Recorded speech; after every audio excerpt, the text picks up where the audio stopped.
आओ दोस्तों, आज हम सुनते हैं बड़ी मजेदार कहानी टैक्स वाली अंतिम यात्रा। अर्थी उठने ही वाली थी कि एक गाड़ी दरवाजे पर आकर रुकी। चार कदावर आदमी सफारी पहने हुए उतरे और घर का गेट बंद कर दिया। किसकी डेथ हुई है यहाँ? एक ने कड़कड़ती हुई आवाज में पूछा। जो रोना गाना मचा हुआ था वो उनके आते ही सन्नाटे में तब्दील हो चुका था। सिसकती हुई एक आवाज आई, मेरे पिताजी हैं सर। क्या हुआ? जितने भी लोग वहां इकट्ठे थे सबके चेहरों पर प्रश्न चिन्ह था। कौन है? क्यों आए हैं? कोई सुसाइड वाला मामला तो नहीं है? आखिर सरकारी अधिकारी था मरने वाला? कोई गजब भवन वाला था या रिश्वत का चक्कर तो नहीं?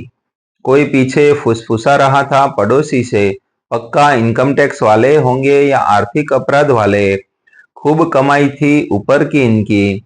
मरते ही कलई खुल गई। बेटा सामने आया। सफारी वाले ने फरमाया, हम टैक्स डिपार्टमेंट से आए हैं। कल से मरने के बाद क्रियाकर्म पर टैक्स लागू किया गया है। हम देखने आए हैं कि आपने सब तैयारी पर टैक्स पटाया है या नहीं। जितना भी सामान आया है सबका बिल दिखाइए, अस्पताल का बिल भी। और हाँ, जितने लोग शव यात्रा में जाएंगे उन पर भी टैक्स देना होगा। और हाँ, ये जो आप सब रोना मचाए हुए हैं उस पर ध्वनि प्रदूषण का केस बनेगा। सबके मुंह खुले के खुले रह गए। मृतक की पत्नी ने रुलाई को गले में घोंटकर पूछा, ये क्या तमाशा है? अब आदमी मर भी नहीं सकता सुकून से, मरने पर भी टैक्स? जी, एक बात बताइए, क्या आपके पति ने मरने के पहले आवेदन दिया था? अपने विभाग में तबीयत खराब होने की कोई रिपोर्ट दाखिल की थी? इलाज के लिए पैसे कहाँ से आएंगे? ये अस्पताल में लिखित में बताया था? नहीं सर। आप अब की बेटे ने जवाब दिया। कल रात अचानक तबीयत बिगड़ी और सुबह चल बसे। अस्पताल जाने का मौका ही नहीं लगा। कैसे मान ले? आत्महत्या तो नहीं है? जूनियर, उन्होंने दूसरे सफारी वाले को आवाज दी। जी सर। पुलिस को बुलाओ,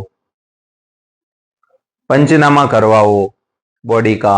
अब सब घबराए। बेवजह पुलिस कोर्ट का चक्कर हो जाएगा।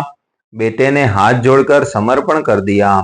सर, ये सब क्या है? हमने तो कभी नहीं सुना मरने पर भी टैक्स लगता है। मिडिल क्लास हो ना, कहाँ से पता होगा? न अखबार खरीदने की औकात, ना ही टीवी। कल रात प्रधानमंत्री ने घोषणा की है, तत्काल प्रभाव से लागू किया गया है। अब जरा मुद्दे की बात करो। अधिकारी ने आदेश दिया। जूनियर, लिखो। अर्थी का बांस, रस्सी, मटकी कफन का कपड़ा, नाई पंडित, शव वाहन, स्मशान की लकड़ी, कंडा, चिल्हर सामान, सबका टोटल करो और 40% की रसीद काटो। और हाँ, जितने लोग यहाँ इकट्ठे हैं फी बंदा 500 रुपये जोड़ लो। और पुलिस की कार्यवाही के खर्च पर भी 3% मत भूलना। इतना सुनते ही लोग इधर उधर खिसकने लगे और मृतक की पत्नी ने अधिकारी के पैर पकड़ लिए। साहब, अन्याय मत कीजिए, मरे इंसान पर तो रहम कीजिए। चैन से स्वर्ग जाने दीजिए उसे। अच्छा, बिना सरकार को टैक्स दिए कैसे स्वर्ग जाएंगे?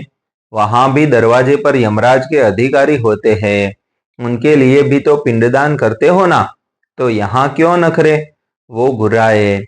एक बुजुर्ग आगे आए, बोले, सर जरा किनारे आइए ना, यहाँ तैयारी करने दीजिए, हम अलग होकर बात कर लेते हैं।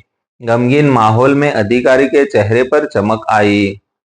छोटे से घर के आंगन में रोते बिलखते लोगों की भीड़ में जन्म से लेकर मृत्यु तक के जीवन को याद करते हुए रिश्तेदारों को 30% फैमिली पेंशन में घर खर्च का हिसाब करते बेटे को मरने वाले की तारीफ करने की प्रथा का निर्वहन करते पड़ोसियों रिश्तेदारों को वहीं छोड़ दो ने एक कोना पकड़ जम गए।